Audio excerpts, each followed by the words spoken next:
Question du cuivre. Alors maintenant, la question, on a parlé de pétrole, on a parlé d'un peu de minerais. Est-ce que nous sommes face à un problème énergétique? Est-ce que nous sommes face à un problème matériel? Eh bien, le gros problème que l'on a, c'est que c'est bel et bien les deux, mon colonel. C'est-à-dire qu'on a des minerais qui sont de moins en moins concentrés, donc il faut toujours plus d'énergie pour aller les chercher. Sauf que l'énergie elle-même est toujours moins accessible, et donc il faut toujours plus de matières premières pour aller la chercher. Et c'est bien cette spirale qui fait que nous avons une dynamique d'auto-entraînement, une boucle de rétroaction positive, une amplification qui fait que derrière, que se passe-t-il? Des exponentielles arrivent.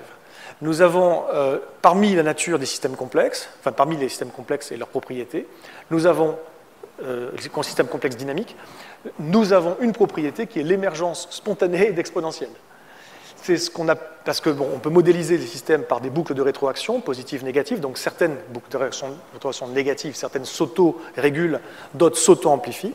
Quand il y a une auto-amplification, derrière, ça s'accélère sous forme d'exponentielle. Et cette non-linéarité est un des caractères principaux des systèmes dynamiques complexes. Non-linéarité, ça veut dire quoi? Ça veut dire qu'en entrée, on peut avoir un stimulus ou une contrainte qui est appliquée qui, elle, est stable, elle ne change pas, ou alors elle augmente de façon linéaire. Et en sortie, on a justement une exponentielle, où on a des ruptures, d'un seul coup un décrochage. Je reviens à mon exposé sur les matières premières. Les matières premières, c'est quand même